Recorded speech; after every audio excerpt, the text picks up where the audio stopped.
ఒకప్పుడు లోకంలో తిరిగేవాడిని బాగా, ఆటో తోలుతా, బాగా లోకంలో తిరుగుతా, సినిమాలు జోజాలు పాపాలు చేసుకుంటా తిరిగేవాడిని.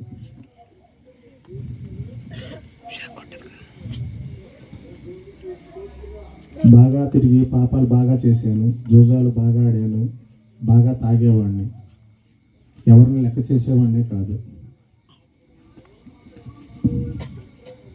అయితే ఎన్నో పాపాలు చేస్తూ ఉండగా నాకు ఒక అమ్మాయి పరిచయం అయింది. ఆ అమ్మాయి నేను వెళ్ళిపోయాను. వెళ్ళిపోయి ఒక నెల రోజులు బయట జీవించాం. అట్లా జీవిస్తూ ఉండగా ఆ అమ్మాయిని అక్కడ పెట్టి నేను ఇక్కడికి వచ్చి ముఠాను తోలుతూ ఉండేవాడిని. అట్లా నా జీవితం గడుస్తూ ఉండగా మా ఇద్దరికి ఒక మాట తేడా వచ్చి ఒక 2 రోజులు వెళ్ళపోయేపటికి మా ఇద్దరికి కష్టం అయ్యి ఇక తిట్టుకున్నాం ఫోన్లో. ఆ అమ్మాయి ఊరేసుకొని చనిపోయింది. వీడియో కాల్ చేసి నా మేనల్లుడు మాయ గారు అబ్బాయి సలమాన్ గారు అబ్బాయి కానీ మేము ముగ్గురు చోట ఉండగా నాగరపాడులో ఉన్నాం.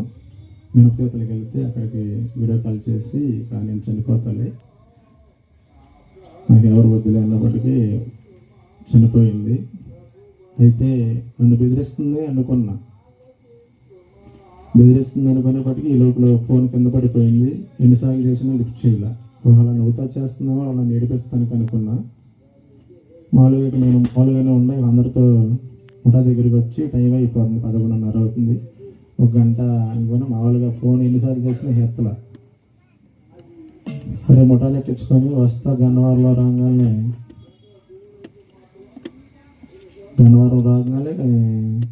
కానిస్టేబుల్ గారు ఫోన్ చేశారు. ఎవరయ్యా ఫోన్లో ఆన్ ఫిట్ చేసి ఉంది, ఎవరు మీరు అంటే ఉండండి, ఈ అమ్మాయి ఊరేసుకుందయ్యా, హాస్పిటల్కి చేర్చాము, నువ్వు ఎక్కడ ఉన్నావు అన్నారు. ఇటు నాగరబాడులో ఉన్నావు సార్ అన్నారు. అవునా, హాస్పిటల్లో చేర్చాం రా అన్నారు. సార్ ఒకసారి మాట్లాడండి సార్ అన్నా.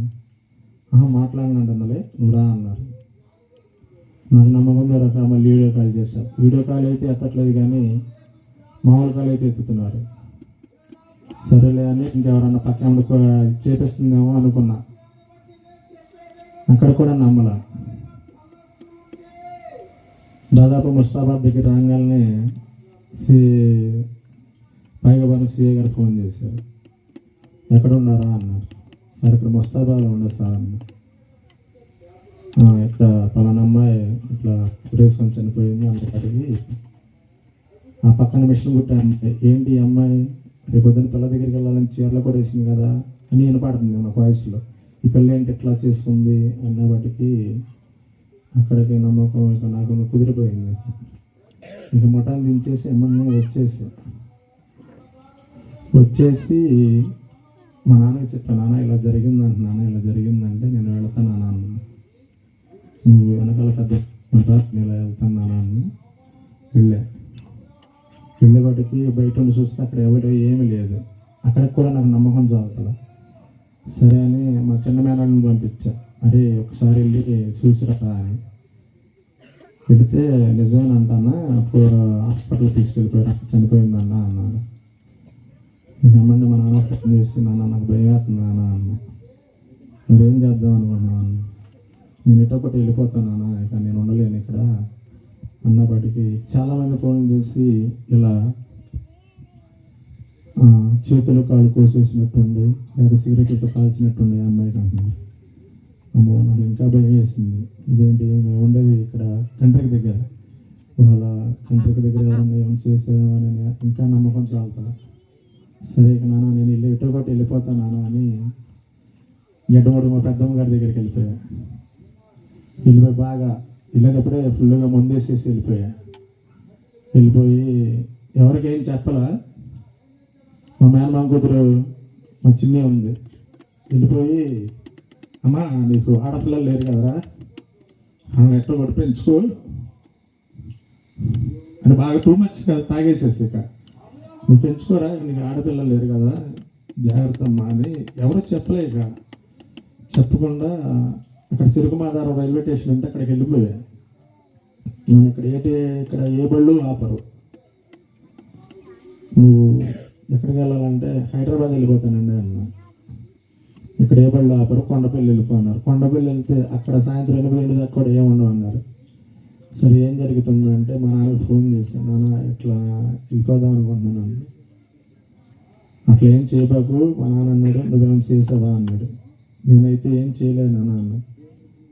రా ఏదైతే అది అయింది, ఇల్లు అమ్మేసేద్దాం, రోడ్డు మీద అవసరం బస్ స్టాప్లో ఉన్నాం, ఇల్లు అమ్మేసేస్తారా అన్నాడు. సరే వచ్చా ప్రకాష్ గారు పైపుల రోడ్డు తీసుకొని వచ్చి మా మేనమా కొడుకు తాట వేసుకొని వచ్చాడు. బాబా ఇట్లా జరిగిందిరా, ఇట్లా జరిగిందన్న, ఒకసారి ఇంటికి వెళ్ళి ఎమర్జెన్సీ చెప్పరా అని చెప్పి ఆ స్టేషన్ దగ్గరలో అక్కడ కూర్చున్నా. ఈ లోపల మా నాన్న పెద్దలు అందరిని తీసుకొని వచ్చారు. వచ్చి ఇది అన్నయ్య ఇంట్లో ఉంటాడు, ముస్తాబాద్ అన్నయ్య, ఆయన కూడా తీసుకొని వచ్చాడు మా నాన్న. బాబాయ్ మరి అక్కడ వెళ్దామంటే జోగి రమేష్ గారు ఆఫీస్ కాడికి తీసుకెళ్ళారు. ఆఫీస్ కాడికి వెళ్ళినాక లోపల క్యాటేజ్ ఇచ్చారు నన్ను. ఇట్లా సంగతి అంటే ఆయన అన్నాడు ఖాళీ గారని. ఆయన అన్నారు కూర్చోబెట్టి నువ్వేమైనా చేసావా అన్నాడు. నేనేం చేయలేదండి. నిజం చెప్పు, ఇక్కడ ఎవరు లేరా, నిజం చెప్పు అన్నాడు. ఎందుకంటే మళ్ళీ మనం అక్కడ మాట్లాడటానికి అక్కడ 7 ముద్రలు అవన్నీ తీసుకుంటారు. నువ్వు నిజం చెప్తే చెప్పు, లేకపోతే లేదన్నా. ఏం చేయలేదండి అన్న. రేపొద్దునే రిపోర్ట్లో నీ పేరు ఏమైనా వచ్చిందంటే మామూలుగా నేను కూడా ఉన్నాను అన్నాడు. నేనేం చేయలేదండి అన్న. సరే అని తీసుకెళ్ళి స్టేషన్ గారికి మాట్లాడాను.